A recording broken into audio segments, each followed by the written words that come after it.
Още веднъж здравейте и добре дошли. Димитър Янев съм от Auron Technology. Накрая ще можете да си вземете контакти или, т.е. когато искате, можете и да ме прекъсвате, да ми зададете въпроси. Ще ви представя интерактивен дисплей Logic по линия на това, че ние сме в Пърговище, по линия на това, че така спечелихме обществена поръчка в 4-то ОУ съвместно с Neotech. И буквално тази седмица монтирахме екраните. Ще ви представя функционалностите, като ще ми е трудно за 40 на минути да ги изчерпя всичките. И после ще можем, ако искате, да обсъдим каквото ви интересува, какви са условията, при които ги продаваме, как това нещо може да се включва към други устройства, към всякакви екосистеми, които имат училища, но в общи линии може да съществува този екран без никакви други устройства, без да се купува OPS и за теб да го повторя това. OPS е един компютър, който единствената му функция е да се ползва в такъв екран, той не може да се закачи за друг дисплей или за монитор, може да се сложи просто в този екран, за да имате Windows. Понеже тук операционната система е Android, хората често ни питат за Windows. Ние предлагаме OPS-и, но понеже екрана има адски много възможности и функции, включително бежично споделяне от всякакви други устройства, ние не препоръчваме OPS-а, т.е. вие ще имате пълната функционалност за всичко, което искате да правите с подобен тип екран от най-високото ниво. Смело твърдя, че този екран няма аналог. Можете да пробвате всякакви други и да ме оборите след това, ако се оказва, че не съм прав. Дори тук в училище има още няколко модела. Аз вече ги споменах малко по-рано. Има Huawei, Vestel, GalKView. GalKView е от всичките най-симпатични, но няма абсолютно никакви софтуерни инструменти. Това е екран, който е насочен към STEM или вече STEAM, както и към езици. Защо STEM? Защото има виртуални инструменти, експерименти, софтуерни, т.е. те са виртуални експерименти през приложения, които могат да се правят, да речем, по физика, по химия. Има инструменти по математика. След маничко ще ви ги покажа един по един. Другото нещо е, че за езици, защо е подходящ? Защото можете да пишете на всеки от популярните в българските училища езици, които се преподават и чужди езици, включително разпознава ръкописен български. Като казвам, че го разпознава, означава, че може да напишете нещо ръкописно на български и то автоматично да ви го обърне в печатен текст. Ако искате да започвам едно по една с функциите. Ще оставя споделянето на лаптоп за накрая, защото хората се изкушават да минат по най-лесния път и действително лаптопа в свързването му е най-лесният път. Но тук има много други функции, които си струват. Затова ще започна с двете основни приложения. Едното е Note Pro, другото е Bytello Class. Note Pro е, т.е. и двете приложения са тип виртуална бяла дъска, но Note Pro има много функции, които са допълнителни. Сега ще започна с него. Стартирате си го, както се стартира на всеки таблет. Както казах, тук операционната система е Android, така че наистина цялото усещане за работа с екрана е като с всеки таблет. Това ви е основното меню, където са повечето подменюта с различни инструменти. Имате обаче и меню, което си се казва меню, от което искам да започна с няколко неща. Първото нещо е, че стартирайки един урок, вие можете да му определите фона. Дали да бъде на редове, дали да бъде на квадратчета, дали да бъде на петолиния. Има даже два вида петолиния, футболни, други спортни игрища и така нататък. Това е едното. А другото е да си сменяте цвета в зависимост от това, кое ви допада най-много, кое ви е най-подходящо.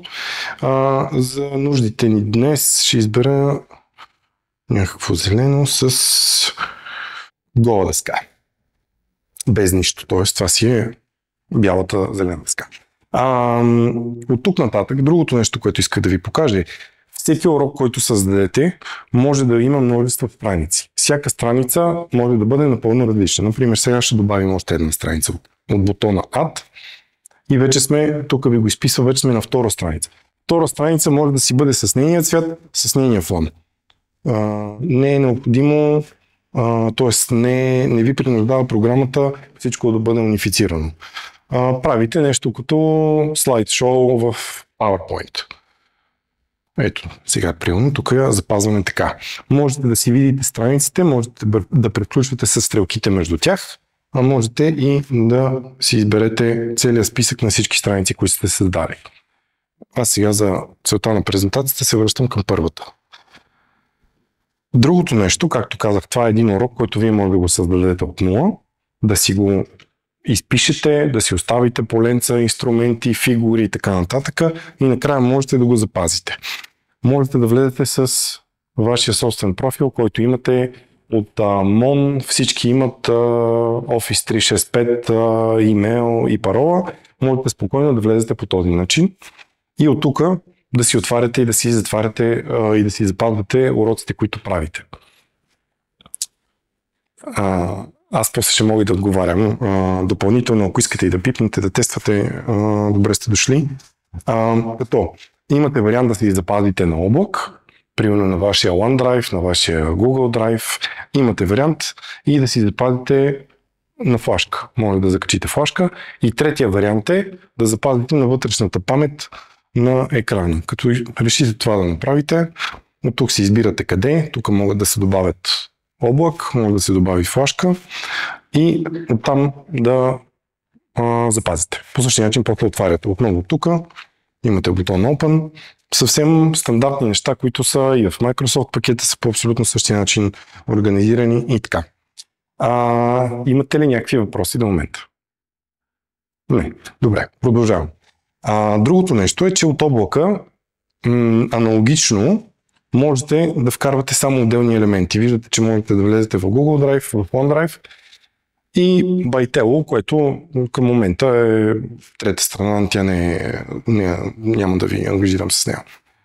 Но мисълта ми е, че като отидете на OneDrive с вашите име и парола в Mon за Microsoft, влизате и можете да речем да си вмъквате файлове, картинки, презентации, видеа, каквото ви е необходимо. Сега, тези неща може би ги има и на някакви други екрани, затова ще пристъпа към малко по-интересната страна. За STEM предметите и конкретно за математиката има ето този бутон геометрични фигури. Така че от тук може да си изберете геометричен инструмент, т.е. в случая е стереометричен, например тази линия. След това с бутона Right ще си избера цвят, с който да пиша. Можете да пишете с пръсти, като мисля, че до 40 точки едновременно, тъй като после ще ви покажа, могат да едновременно на екрана да работят до 4 деца. С последния апдейт бяха 3, сега вече са 4. Но имате варианти за ето тази писалка, която е включена в комплекта. Тя има остър връх и тъп връх, по-дебелен, за да можете да пишете едновременно с два цвята. Примерно пишете си нещо на дъската, избягвам аз да пиша, защото не ми е много красив почерка. И след това да речем да оградите, да почертаете, затова сега ще ви го покажа. Избирам си на острия връх, той тук си е направен с негова иконка, ще си избера примерно черно, а на дебелия връх ще си избера някакъв контрастен цвят. Така. И да речем, ако аз сега напиша имате нещо против да е на латиница, защото там пише малко по-красиво. Така, ако напиша hello, мога с обратната страна. Да, това е функцията за превръщане на ръкописния текст в печатен. Можете да изключвате. Мога после да си го оградя. С просто обръщайки писалката. В случай ми го разпозна като О, за да не се получава това. Сега ще си вляза пак в Right. Ще си избера острия връх и ще му избера да бъде просто молив. Ето така. Сега вече, каквото и да напиша, няма да ми го обръща в символи. Автоматичното разпознаване на това, което пишете, се избира Може да бъде само с острия, може да бъде само дебелия връх, т.е. само с един от двата цвята, както стана тук с острия връх с черното, като натиснете ето тази иконка с AB. Ето така. Но както казах, аз не я искам, ще си избера някакъв вид по-широка четка. Има вариант да разпознава и фигури. Тоест, сега мога с тъпата страна, понеже съм избрал нея най-отдолу, мога да опитам да нарисувам една звездичка и сега екрана ще ме попита това звездичка ли е или някой от другите символи. И аз мога да избера сега. Може ли да позволявам и да запазя моя вариант, който не изглежда твърде добре. И да кажем, ето, искам звездичка. Превръща го в звездичка. Така че дори да имате проблем с кръстописа и рисуването, може да се компенсира това нещо. Така. Бутона Select ви помага да не драскате. Т.е. когато изберете Select, можете всеки обект, примерно тази дума, да си я хванете и да си я местите. По същия начин мога да направя и с ограждането, ако ми се е разминало. Така че да не се получава някакво драскане. Тоест обикновено превключвате между Select и Right. И сега вече съм на Right, за да ви покажа чертаенето с въпросната линейка. Линейката първо може да се накланя, може да се удължава, като момент трябва да отида на Select с тази цел. Трябва да отида на Select, мога да я удължа от тук и виждате как се добавят, не се просто мащабира, а се добавят, тук показах нещо предварително, се добавят сантиметри в нашия случай. И сега вече като имам, виждате, ако тръгна да чертая някаква черта по-далече от линията, тя си е кривичка. Ето сега ще го направя. Ето това е. Обаче ако тръгнете по линията да го правите, тя ви го изправя. Тоест вие можете от тук с тази линия да си начертаете някаква фигура. Ето сега обаче ще трябва да я продължа. Ето така. И когато приключите работа с линията, можете да оставите и да преместите, но можете и просто да я махнете. И тук, да речем, аз мога да искам да измеря този ъгъл. Взимам си транспортира, който на същия принцип може да се увеличава в мащаб в случая, може и да се накланя. Така че аз ще си го заравня тук, колкото мога, с тази основа. Като трябваше да го сваля. Както и не сваща идеята. И мога да преместя махалото. Като преместя махалото и отворя ъгъла, виждате, че го измерва. В случая 12 градуса. Така че това са си съвсем функционални инструменти виртуално. По същия начин ако искате, сега ще разчистя малко, имате два начина да разчиствате, защото това очевидно е важен въпрос, как да трием. Независимо къде се намирате, дали на Right или на Select, с юнорука или с широка част от ръката, можете просто ето така да триете. Сега, печатната дума, тя вече се приема за готов обект. Затова за нея има друг вариант. Минавам на Select, ограждам си я цялата, разпознавам я по този начин и натискам Delete, за да я изтрия. Мога да пробвам, за да ви демонстрирам след малко. Мога да пробвам да пише на кирилица, разпознава я и нея. Може би никога ще може да се включа, за да напише нещо малко по-красиво на кирилица, защото аз се срамувам от себе си. Така. Имате и гума, като на гумата може да просто да определите размера, в какъв детайл искате да чистите и може да го правите. Сега това ми го разпознава обаче като някакъв обект и него ще си го изтрия. Така. Можете и да изтриете, да изчистите изцяло цялата страница с бутонче Clean. Тази я показах вече. Ако изтрия по грешка нещо, което не съм искал да изтрия, има бутон Undo, т.е. мога да се върна стъпки назад.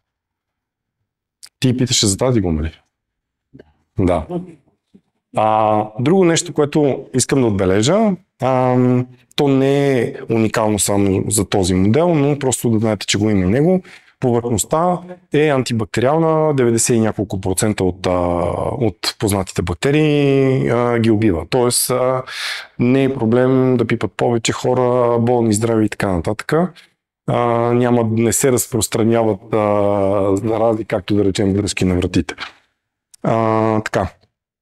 Друго нещо е да си вмъквате вече готови стереометрични и геометрични фигури, т.е. имате двуизмерни, имате и триизмерни. На двуизмерните просто ще ви направя едно леко показано, избирате го, избирате пропорциите му, оставяте го и след това пак може с някой от инструментите, пак си взимам транспортира, мога да си меря. Ето, например, в случая тук имаме ни 110 градуса горе-долу. И така. Можете по същия начин и триизмерни тела съвсем схематично да ги вмъкнете. Една пирамида, която в моят случай нищо не прилича, естествено.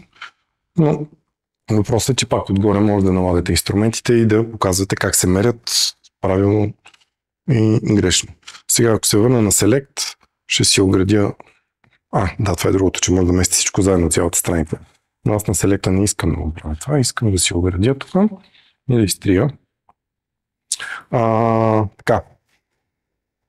Споменах ви, че могат няколко деца едновременно да участват на дъската. Като това става с бутона Partition.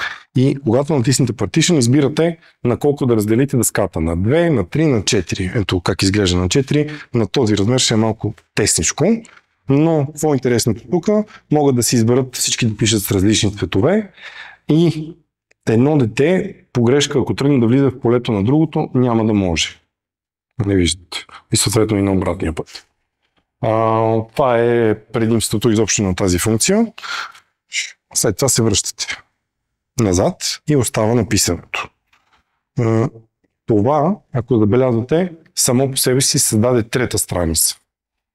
Тоест сега аз искам да се върна назад. Ето ме на първо. Имате ли някакви въпроси по инструменти? Добре, продължавам, има още няколко. По принцип има още доста, но няма да минавам през всичките.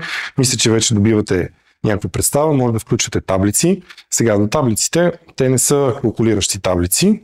За калкулирането ще говорим отделно. Тук направих една грешка, защото не съм избрал Select.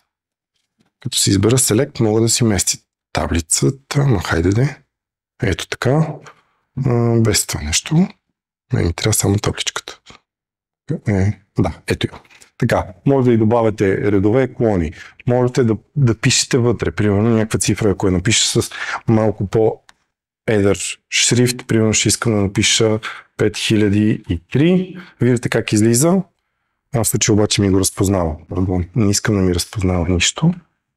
Включили сме разпознаването. Така. Ще се върна на писане. Не искам да разпознаваш нищо. Ще пишем с молив.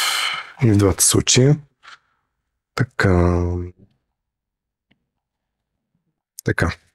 Сега вече ще пробвам да пиша 5003.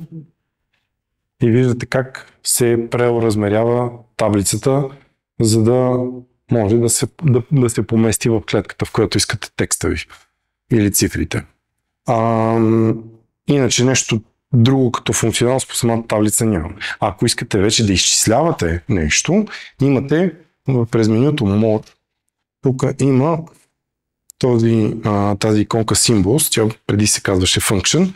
Имате целият научен калкулатор с допълнителните функции, синуси и така нататък, косинуси. Да, каквото искате можете да си смятате през калкулатора. Така че мисля, че математиката в общи линии изчерпахме, нали така? По езиците също стана ясно, че разпознава текст, така че ако искате да не се връщам натам, ще си избера Select и сега тази таблица ще трябва да я оградя и да я махна. Така, можете да създавате също диаграми, могат да са хоризонтални, могат и да са вертикални, ето виждате, че това, което написах, просто колкото и грозно се помести в клетката. Се изберя селекта, мога да си добавям още нива и да разширявам цялата диаграма. Тоест там, където трябва да разяснявате процеси, това може би ще влезе в употреба доста удобно. Могат да се добавят бележки, те вече са само с печатен текст. Препускам малко, защото знам, че нямате много време. Така. Още няколко интересни неща от тук. Едното е по физика, сега това е много базисно по астрономия. Имаме триизмерен модел, само че трябва да изчистя всичко друго. Имаме триизмерен модел на нашата Слънчева система, като си изберете, така можете да пишете по нея, което аз направих без да искам за вече не знам кой път, но можете да си увеличавате, намалявате и можете да я накланяте, ако искате да показвате разстояние. Няма някаква специална информация за всяко тяло, което се вижда, но информацията, така или иначе, вие можете, примерно ако си изберете един бял цвят, да си я добавите и да си пишете отгоре. Така че в урока за Слънчевата система има това нещо. Разликата е, че за да се махне от екрана, трябва да се върнем обратно и да натиснем същата икона. Това е. Така. Показах ви игри, които, понеже имах една готова отзад, ако искате след малко ще покажа на екрана отзад. Има игри, които могат да се създават. Ето тук ще го видите. Можете да ги създавате през лаптопа, не е нужно на самия екран, т.е. не е нужно изобщо да сте в класната стая, за да си създавате разни такива малки дейности. Ето това, например, ви показах за класифициране на различни обекти според видео, подвидео и така нататък. Даже ако искате, няма да го чакам това нещо да се зарежда. Аз ще се върна на химията. По химия има периодична таблица, като периодична таблица има тя си е стандартна таблица, но може, ако искате да построите, да речем, една по-сложна молекула, можете да извадите всеки от елементите. Добре, на нови апдейт си ги избирате кои да са, примерно, натискате бутона Insert и ще ви ги изкара така като отделни иконки. Сега вече всяка иконка при селектване мога да си я местя и вече да си нарисувам връзките. Като отида на Right, мога да си нарисувам връзките, мога пак, ако си избера друг цвят тук, да, мога може да мога с него. Така. Така че може да се ползва и по химия. Нещо пропускам ли още нещо? Да, това, което е да речем, може да свърши доста работа по история.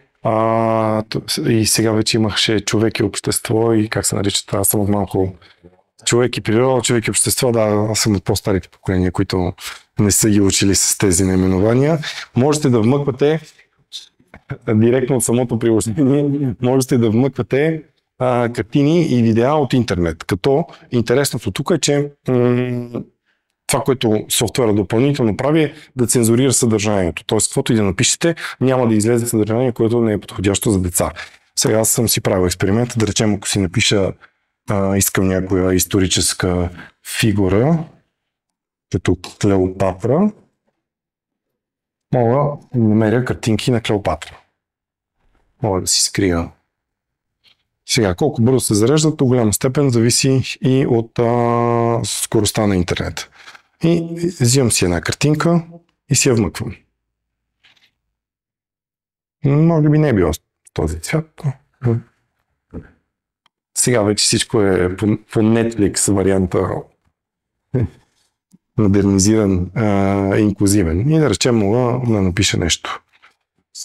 И върху самата картинка. След това вече тази картинка можете да си я мащабирате, можете да си я местите, можете, вероятно видяхте и на други фигури, можете да я клонирате или копирате и съответно можете и просто да я посъкратите, като в случая ще... Само секунда. Айде. Ето така. Може да се подреже. И сега ще махнем част от периферията. И другото нещо, което можете да вмъквате е видео. Пак през бутона Search, през YouTube. Сега пак ще напишем, примерно, мога да напиша Наполеон и ще ви излезе големия му провал в Русия. Виждате, излизат видеа, няма да излезе нищо неподходящо, както казах. Даже има някакъв официален трейлър за филм, но отново плащате го. Тук сега разликата, сега ще ви покажа. Аз ще си го поставя. Сега разликата е, че тук по-скоро видеото излиза като линк, за да може да запазите урока, то няма да изтегли видеото от интернет, а ще остане само като линк. Аз, разбира се, този линк мога да му увелича иконката и вече когато искам да тръгне видеото, трябва да натисна бутона Play, отваря си допълнително прозорче и ще тръгне по този начин. Сега ще можете да чуете и звук. This is part of the History Hit network.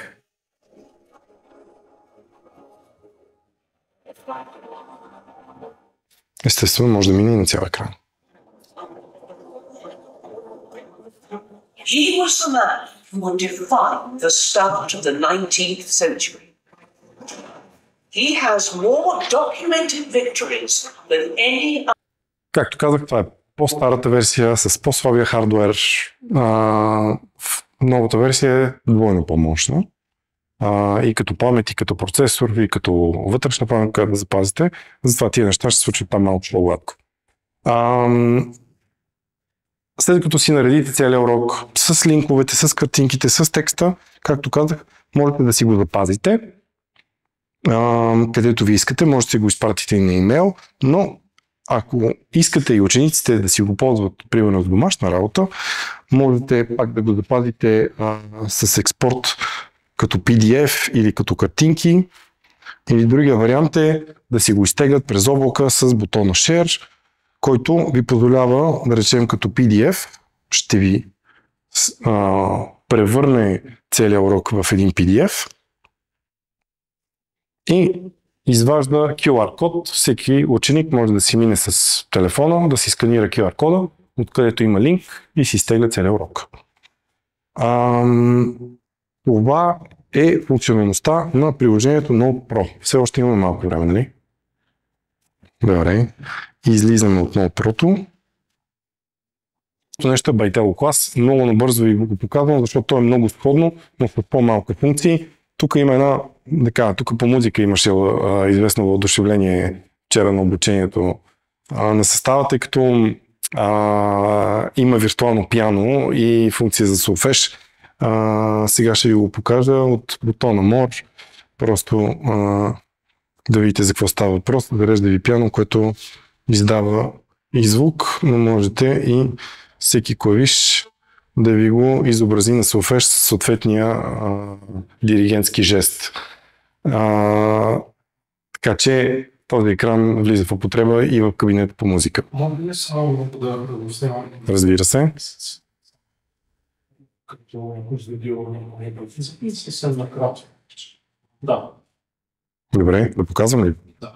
Издава съответния звук, променя диригентския знак и така. Можете просто свободно да си свирите, като вътре има библиотека и предполагам, че могат да се вчат и български моди, но в общи линии тук има заредени няколко. Това е Happy Birthday, да ви го изсвири и да ви покаже номера и буквата на нотата. Така.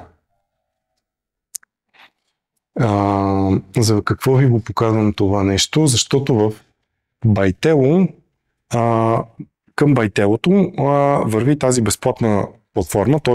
купувайки си този екран, ви си получавате към него и една безплатна платформа, т.е. всеки учител може да си има негов профил, както казах с Microsoft имейла и паролата, да си създава уроци или да създава игри.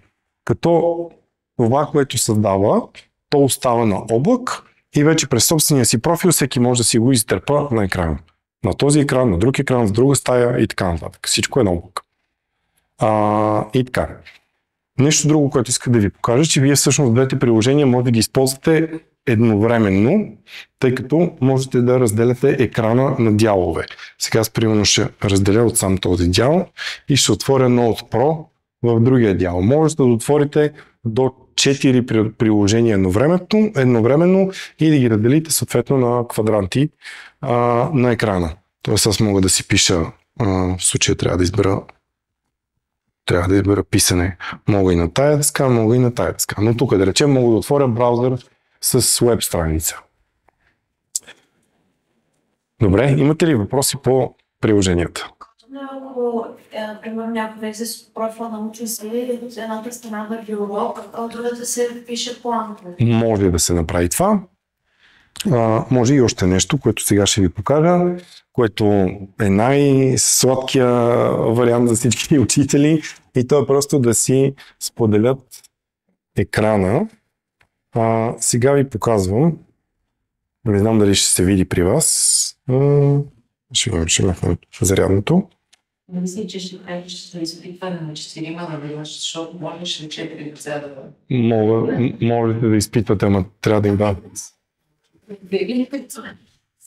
Или другото си извадете по един лист. Това е приложението, което се тегли и е съвсем безплатно. Bytello Share.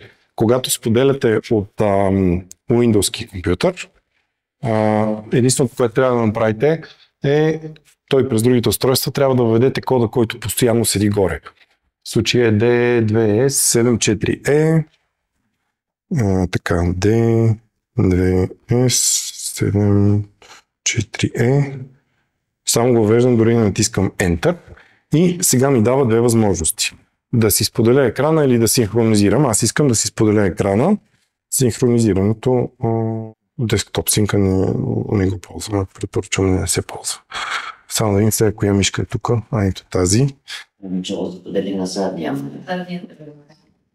Не е тръгнал задния. Чакайте сега. Чакайте, не е на задния. На този е. Задния по някаква причина просто се включи. Така. И сега ще си споделя огледално екрана.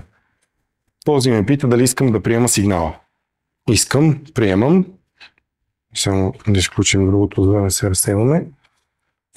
И ето ни го екрана на компютъра. Сега отново, ако тук черната част си я дръпнем, можем да го намалим. Само секунда. А можем и да го сложим вдясно. И сега от тук аз мога да управлявам лаптопа и сега си избирам, да речем, тази папка и виждате как от компютъра ми отваря.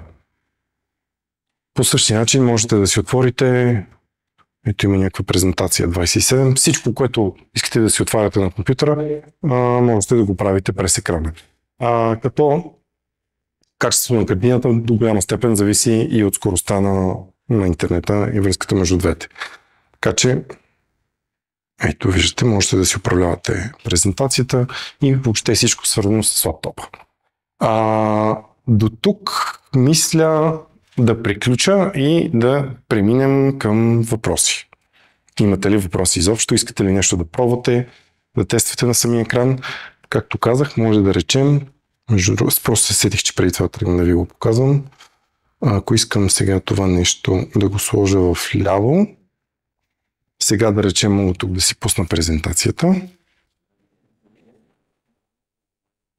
Отдясно да си пиша.